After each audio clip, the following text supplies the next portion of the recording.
In this tutorial, we'll be working with a couple of different tools to do cluster analysis. Cluster analysis within ArcGIS, for the most part, means using a local statistic to identify areas of clusters, which essentially define as areas with features and feature attribute values that are clustered together and share some common attribute of some sort. So to do this tutorial, we'll be working with map tutorial 9.1 MXD within the maps folder in the downloaded zip file that you should have acquired from Canvas.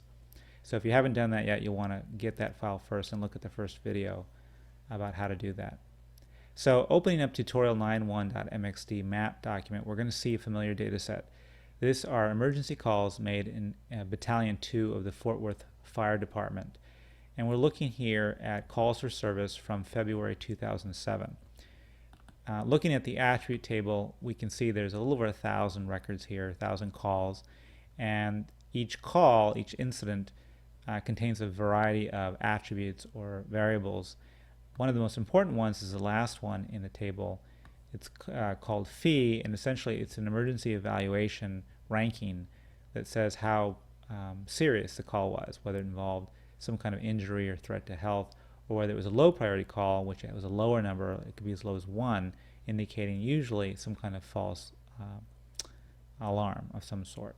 So that's a data set we're working with, and you always want to know what data you're working with before you start any analysis.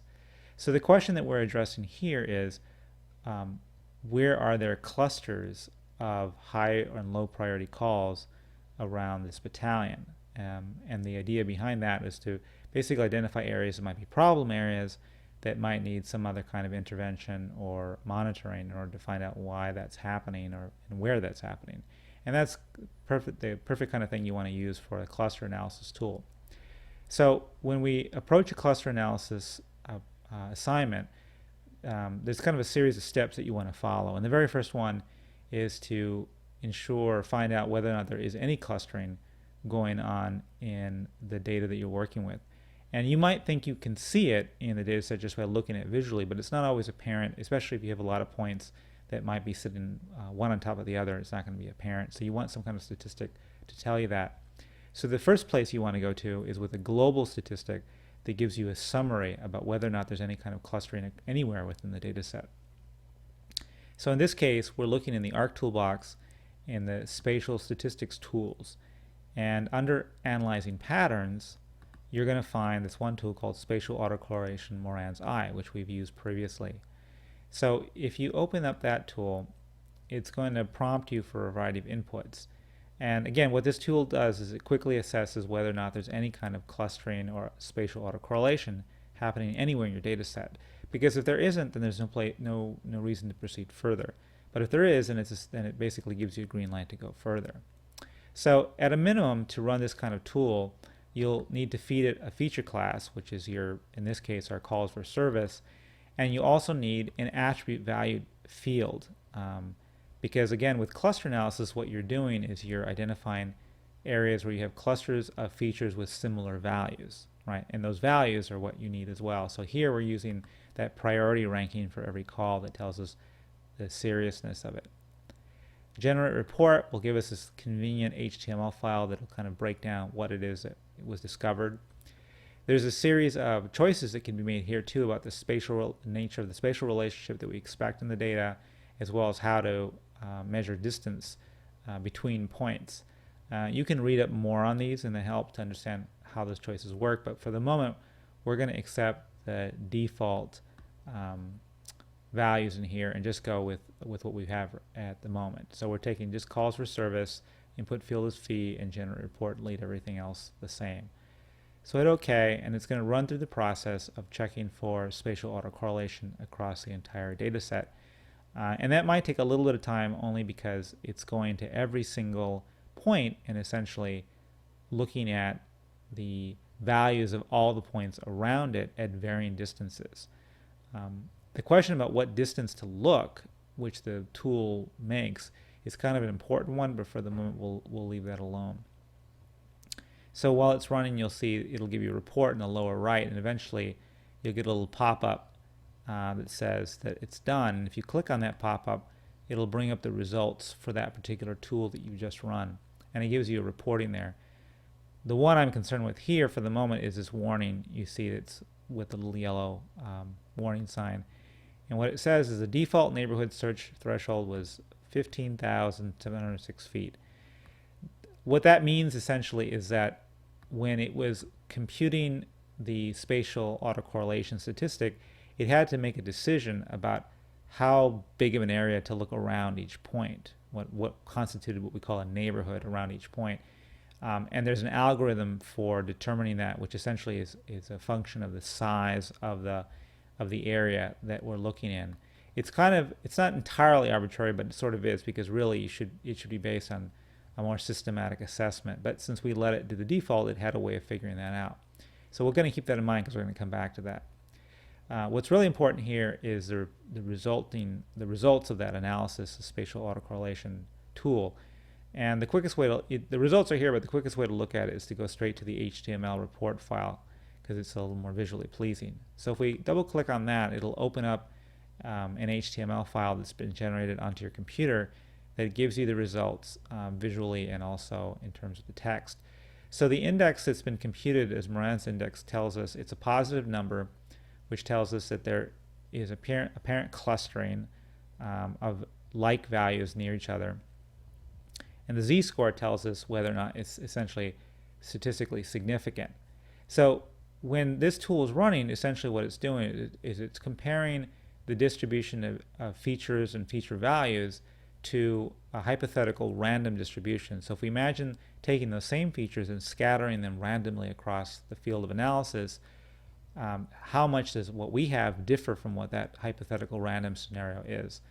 Now, the possibilities that we could detect range from a situation where the feature values are dispersed, meaning that they're widely spaced from one another, almost like in a grid fashion on one end, in which case you'd have negative z-scores, or at the other end where you have like values all clustered together, in which case that's a cluster.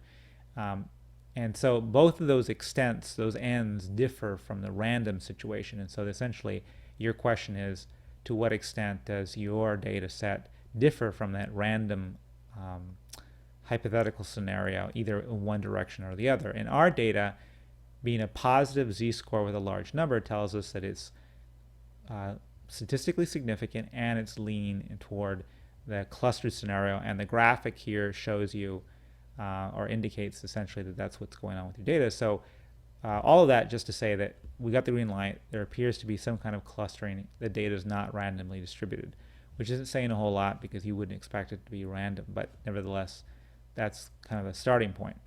So we go back to our data, and we've essentially confirmed that there's some kind of clustering happening in our data set, and so we want to identify where that is. So the tool that we'd want to go to next is to identify at what scale or distance is that autocorrelation or that clustering phenomena maximized. And so it turns out that the way that clustering occurs could happen differently at different scales. And so we want to identify what scale is the one that's most pronounced. And so in order to do that, we'd essentially need to run the spatial autocorrelation in Moran's eye numerous times in order to find out where it's highest. And luckily there's already a tool that will do that called the Incremental spatial autocorrelation. So if you run that tool in the resulting dialog box, it'll prompt you for a similar set of questions: the input feature class, the field, which would be the same as what we did before, how many distance spans to run. But what it wants to know is a beginning distance. Where do I start counting from? Like how far away from any given point do we begin looking, and then how far out do you want us to go? Which is an interesting question. So previously, when we first did it, you saw that it calculated 15,000 feet as a neighborhood for doing its analysis. But that doesn't necessarily mean that was the optimum distance at which to look for this spatial autocorrelation. So before we use this tool, what would be better is to find out what a starting distance would be.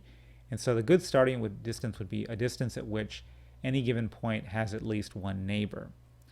And so in order to determine what that distance is, so that all points have at least one neighbor, or most points do, we want to use a utility, which is in our spatial toolbox. It's under spatial stats and utilities, called calculate distance span from neighbor count.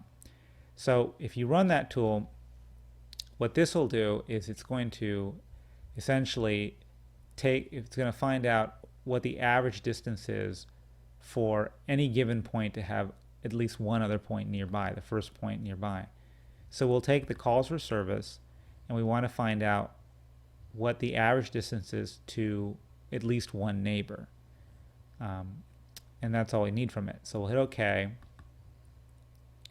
and then that tool will run, and then it'll eventually give us the distance. And you'll see in the results up here that in some cases, the minimum distance, meaning that there are some points that are literally on top of each other. So that's how far they are apart. And then there's some points that are up to 15,000 feet apart, which is so for some points that's their closest neighbor is 15,000 feet away, which isn't that number, if you recall, is the same number we got from that first autocorrelation. The average distance is about 295 feet, and which means that if you average the distances for all points at which the first neighbor is encountered, this is the average. And this is kind of the number that we want to go with as a starting point for running that incremental spatial autocorrelation. So we can round that up. I'm going to say 300 feet as a starting point. So we're going to go back to the incremental spatial autocorrelation in the toolbox. We're going to start that up, and we're going to give it the calls for service feature class again. The input field being the fee against the priority ranking. The number of distance spans, I think 10 is probably pretty safe because that's going to take us up to the number we want to get to. So the beginning distance, this is where we're going to type in that 300. So the average distance that most points will have at least one neighbor that is within that distance. And then we're going to go out to increasing distances out from that in order to identify where the spatial autocorrelation is maximized. So we want to go at small increments. So I'm going to put in 150, which essentially is, half of the starting distance. And it's, it's a round number. There's no particular reason for it. Here, we don't need row standardization. Row standardization is an issue when you're doing an analysis where you're going to be where you have contiguous polygons, and you don't want any given, if one point has a lot of polygons near it, or one feature has a lot of features next to it, the fact that it has more neighbors, you don't want that to influence the outcome of the result. And this is usually an issue when you're trying to account for problems along the edges of an area of analysis, where points, for example, that are near the edge of the analysis are going to have fewer neighbors than points that are in the middle. So it's a way of accounting for that. But so with row standardization, you can check it or uncheck it, and you can see the results. But I don't think we need it for the moment. Finally, we want an output report file at the very least. And what this is going to do is going to create a PDF document that gives us information about what our results are. So it asks you for a destination. So we're going to pick a location where you want to save this data. So I'm going to put it into the Esri folder, and I'm going to call this Incremental Moran's I. You can name it whatever you want, but make sure it makes sense to you. And that PDF file is going to be important because it's going to break down what our findings are. So again, what this tool is going to do is going to run the Moran's I numerous times at incremental distances. Hopefully it'll identify a distance at which clustering is maximized. So we'll let that run.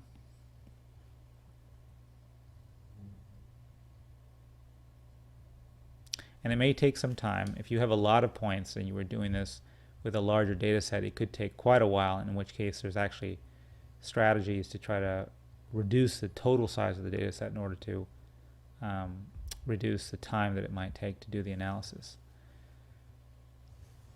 So when it runs, it'll also, you see a little bit of yellow warning there, so we want to always check what that's about. And so it gives us the summary data right off the bat, right in the results section, and you'll see some important information which we'll come to. The warning for this moment, it's saying at least one distance increment resulted features with no neighbors, which may invalidate the significance. So because it's doing a significance test, it can matter if you're finding a lot of distances at which there are no neighbors, because it affects the calculation of the statistic. But this is all comparative, so we're not going to worry about it too much here. So the key here, what we want to look at actually is that PDF file that we created. So if you look in the folder where you told it to save your data, you should find a PDF that's been created, and you want to open that up. And in that PDF, you're going to get the summary of your analysis. And here, this is what we're looking for. So what this shows us is that it ran the Moran's eye spatial autocorrelation at a variety of distances, 10 increments, moving at 150 feet. And so essentially what that means is that it started with something like a moving window. It picked a point and then looked around it at 300 feet was our starting point, and then looked at 450 feet and looked at 600 feet, and it kept doing increments. And at those various distances around, it computed the spatial autocorrelation, the Moran's eye, and for each of those it got a z-score, which is a level of statistical significance, the level to which it deviated from our assumption of randomness. And when we compare these z-scores across the various increments of distance, we'll find that some of them are higher than others. And so what we can see here is that there's in fact a couple of peaks where the z-score gets very high, which is an indication that it's at those scales, at those distances, where the clustering is maximized. We're more likely to find natural clustering within the data. So this is a graphical representation of that. But if you look on the next page of your distance, you'll get the results from each of those values, so you can look across them. But nicely written here is the information we want. The maximum peak is at 900 feet. So 900 feet seems to be the sweet spot. That's the point at which you find maximum clustering, and that's the number that we need in order to proceed forward. So 900 feet is the magic number where clustering has happened. So now we're ready to move. So now we can turn directly to the tool that we're waiting to use. Under mapping clusters, we're looking for the cluster and outlier analysis Ansel local Moran's eye. So you want to start that up, and this is the one that's going to generate a map of the hotspots. So the input feature class, obviously the calls for service. The input field is going to be, again, that priority ranking attribute value. It's going to create a new feature class, a new layer. So we want to specify a location and a name for that. So I'm going to put it in here, and I'm going to put that let's say calls for service. Oops, calls local Moran, and I'll put 900 to indicate to me that that's what I use, because it may be that I want to go back and change it again. Okay, so here the spatial relationship distance that we're using here, since we've already calculated the distance at which clustering tends to happen, we're going to use a fixed distance band, a spatial relation designation, and then that's how we're going to work. We're going to stick with Euclidean distance to make it simpler, and then we're going to put down for the distance span, this is where we type in our number, that 900, because that's the critical distance at which, or the scale at which clustering seems to happen. Now we have this other option to apply a false discovery rate. Now what that does is it tries to correct for redundancy in the statistical assumption, well, redundancy in the data, because when you're running statistics and you're looking for statistical significance, one of the things that's problematic with using spatial data is there's a lot of redundancy, because a lot of points are counted more than one time, because one point can be the neighbor of many other points. So essentially it's being counted repeatedly. And so that can inflate the results or the confidence levels that you're working with. So there are a variety of algorithms that can account for that. But essentially what this one does is it kind of increases the probability, or rather lowers the probability level that you're looking for. So normally we're looking for a 95% confidence level as a way of deciding statistical significance, but in this case, if you use this tool, it will essentially lower that to 99 something, more less than, or rather higher than 99% probability.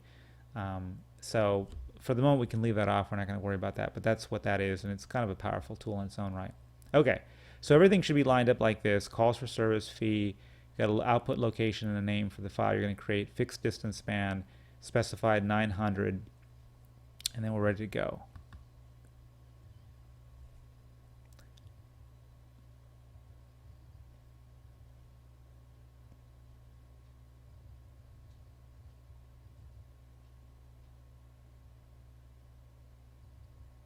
All right, so again, a little bit of a warning here in the output, so we want to always take a look at that. So, all right, some number of features, 74 had no neighbors, so that's something to keep in mind. What that really tells you is that you should be a little not suspicious, but take the results with a little bit of a grain of salt. So they're not absolute determinants that these are clusters, but it's a starting point. So here's what we want to see. This new layer that's been added called calls local Moran 900, that's what I named it, and now they're classified by the type of cluster that is there. They're kind of hard to see right now, so what I'm going to do is I'm going to go to the properties for this layer and adjust the symbols so that they're more visible. So in the symbology, I'm going to right click on any one of these, right click, and then properties for all symbols. I'm going to increase the symbol size to at least, let's say 15. So we're going to about double the size. Okay, so they're much more visible here. And here we go. Okay, this is what I want to see. Okay, so what are we looking at? Well, all the gray points are points that didn't show any significant clustering. Z-scores are low, so there's nothing really happening there. The black points show areas of clusters where you have features with similarly high values near each other. So in this case, what that means is that you've got points or emergency calls high priority near each other, and near each other and clustered to such a degree that they are statistically significant, meaning that they're very far from a random arrangement. By contrast, the blue points represent areas where you have similar low values clustered near each other. So areas where you have emergency calls of low priority clustered on each other. And then the orange and the white points, these are what we call outliers. And what we mean by outliers in this context are points in which case you find a high value or high priority calls that are surrounded by low priority calls, and conversely, the white points represent low priority calls surrounded by high priority calls. So you kind of find a juxtaposition of very different values, so we call those outliers. So this is a quick way then of identifying where there might be clusters, and so as soon as you have this data, you can start to begin to examine it more closely to see what might be going on. So in this case, we're not really care about the gray ones, so the gray points, so we can just uncheck those here, and those will turn off, and so all we'll see will be the ones of interest where we have statistically significant either clusters, high or low, as well as statistically significant outliers amongst our data. And then we can begin to look at other factors. In this case, we might say, well, we're interested particularly in the high clusters, the black ones, and we might start looking at where they're occurring. You might notice that these are occurring near highways, so maybe the highways are a factor here.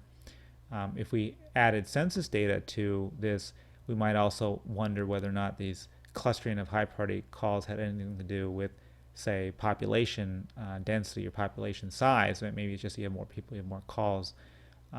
Although that doesn't appear to be necessarily the case. You see high value census tract or high population here, but not over here. So it's an open question then, but that's a beginning point for analysis. But we have here essentially mapped out our clusters and our outliers.